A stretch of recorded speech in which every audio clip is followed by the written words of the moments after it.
Hello viewers, यह prediction आपके sunshine या सूर्य की राशि पर आधारित है। अगर आपका जन्म 21 मई से 20 जून के बीच हुआ है तो आपका सनशाइन या सूर्य की राशि मिथुन या जेमिनी है। आइए देखते हैं टैरो कार्ड्स इस सप्ताह के लिए 29 जनवरी से 3 फरवरी तक के लिए आपके लिए क्या कहते हैं और एंजल गाइडेंस और सजेशन आपके लिए क्या है। पहला कार्ड आपके लिए आया है द मैजिशियन। द मैजिशियन ये कहता है कि आपके पास सारी चीज़ें उपलब्ध हैं। अब तक जिनका इस्तेमाल नहीं कर रहे थे, आपके पास सारे साधन उपलब्ध थे और उनका उपयोग नहीं कर रहे थे। अब आप उन साधनों का उपयोग कर अपने काम को आगे बढ़ाएंगे। द मैजिशियन कार्ड को क्लैरिफाई किया है द स्ट्रेंथ कार्ड ने। दूसरा कार्ड है क्वीन ऑफ कप्स और तीसरा कार्ड है 6 ऑफ पेंटिकल्स। जब आप अपनी योग्यता का अपने एक काम को शुरू करने के लिए जो भी जिन साधनों की ज़रूरत है उनका उपयोग कर अपने काम को आगे बढ़ाते हैं तो आपके अंदर एक आत्मविश्वास आएगा। या ये कार्ड ये कहता है कि अपने आत्मविश्वास के साथ आपके पास सभी चीज़ें हैं। जो काम आप करना चाहते हैं उसके लिए सभी साधन उपलब्ध हैं। उनका उपयोग कर अपने आत्मविश्वास के साथ आगे बढ़ने की सलाह दे रहा है। दूसरा कार्ड है क्वीन ऑफ कप्स। ये काम आपको इमोशनल सेटिस्फैक्शन देगा। ये काम आपके दिल के बहुत करीब हो सकता है या ये आप अपना काम भावनात्मक तौर पर भी अपने काम से जुड़कर अपना काम कर सकते हैं आप। तीसरा कार्ड है 6 ऑफ पेंटिकल्स का। 6 ऑफ पेंटिकल्स कहता है कि आपकी एक पहचान बनेगी। लोग आपको अब पहचानने लगेंगे।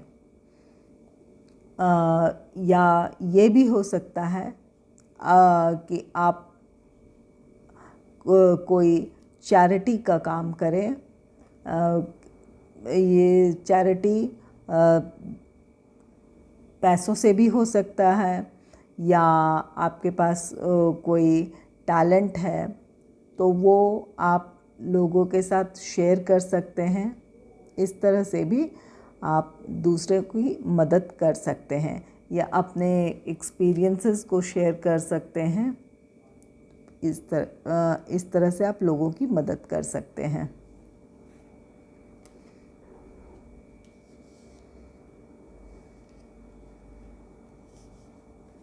दूसरा कार्ड है एस ऑफ कप्स का, जिसे क्लैरिफाई किया है queen of wands, ace of swords और जस्टिस।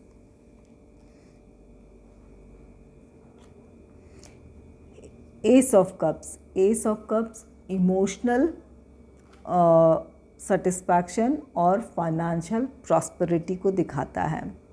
आपकी कोई इच्छा भी पूरी हो सकती है, ये भी बताता है।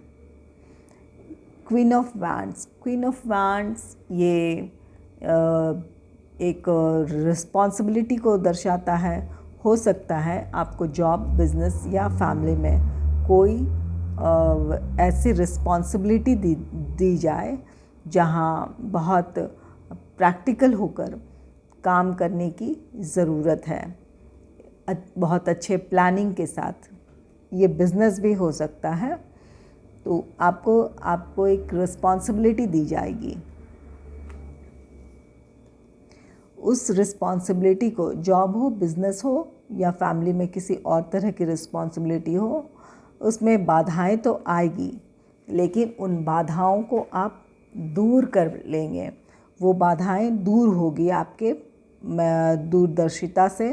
आपके ज्ञान से वो सारी बाधाएं दूर होगी। ये एस ऑफ सोर्ड्स ये कहता है कि वो बाधाएं दूर होगी और अपने काम में आप सफल होंगे। तीसरा कार्ड है जस्टिस का। जस्टिस कार्ड कहता है कि आप अपने काम के साथ जो रिस्पॉन्सिबिलिटी दी जाएगी उस काम के साथ आप न्याय करेंगे और उसे बहुत अच्छे ढंग से अपने रिस्पॉन्सिबिलिटी को, अपने उत्तरदायित्व का निर्वाह करेंगे, अपनी रिस्पॉन्सिबिलिटी पूरी करेंगे।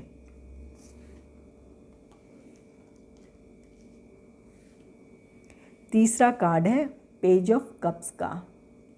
पेज ऑफ कप्स को क्लैरिफाई किया है 10 of pentacles, S of wands और द चैरियट कार्ड ने। पेज ऑफ कप्स एक ऑफ़र दिखाता है। ये ऑफ़र किसी भी तरह का हो सकता है कुछ लोगों के साथ ये हो सकता है इसे क्लैरिफाई किया है 10 ऑफ पेंटिकल्स ने। आप अपने फैमिली से किसी तरह की आर्थिक मदद चाहते हो किसी काम के लिए, या आपके फैमिली मेम्बर्स में से किसी को आपसे आर्थिक मदद की ज़रूरत हो, तो आप किसी को आर्थिक मदद दे सकते हैं, या अगर आप किसी से चाहते हैं तो वो आपको आर्थिक मदद अपने परिवार, अपने मित्रों से मिल सकती है। ये ऑफ़र आर्थिक मदद भी हो सकती है, और ये किसी और तरह का आप सपोर्ट चाहते हो तो वो सपोर्ट भी आपको मिल सकता है, या आप अपना किसी को सपोर्ट दे सकते हैं। दूसरा कार्ड है एस ऑफ वैंड्स का। एस ऑफ वैंड्स कहता है कि जिस ऑफ़र की आप उम्मीद कर रहे थे वो मिलेगा, और या आप किसी को देंगे और वहाँ एक नई शुरुआत होगी, जिसकी पुष्टि एस ऑफ वैंड्स करता है। एक नई शुरुआत को ही बताता है ये। तीसरा कार्ड है द चैरियट का कार्ड। किसी वजह से आर्थिक मदद हो या किसी तरह के फैमिली से कोई सपोर्ट चाहते हो, वो मिलने के बाद, या आप किसी को सपोर्ट दे रहे हैं, किसी को पैसों से, किसी को धन से, किसी को मदद कर रहे हैं, धन किसी को ऑफ़र कर रहे हैं, तो उससे आपके काम में या जिसे आप दे रहे हैं उनके काम में एक प्रगति आएगी, एक गति आएगी। अब वो जो कमी थी वो पूरी होगी और बैलेंस्ड वे में वो अपना काम आगे बढ़ा सकते हैं। आप बढ़ाएंगे या आप जिसे मदद करेंगे वो बढ़ाएंगे।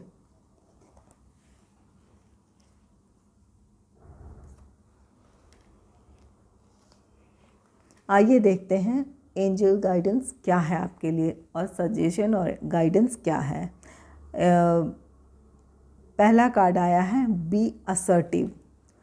बी असर्टिव ये कहता है आप दूसरों की खुशी के लिए नहीं, आप स्वयं क्या चाहते हैं इस बात पे क्लियर रहिए और अपनी इच्छाओं को सामने रखिए, उसके हिसाब से काम कीजिए।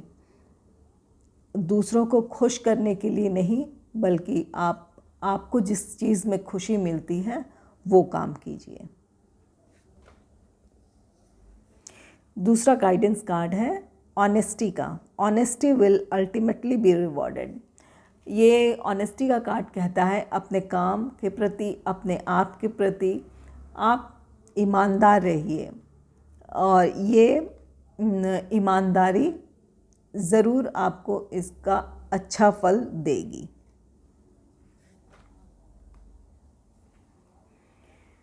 धन्यवाद। अगर आपको मेरी रीडिंग पसंद आई है तो मेरी रीडिंग को लाइक करें और चैनल को सब्सक्राइब करें।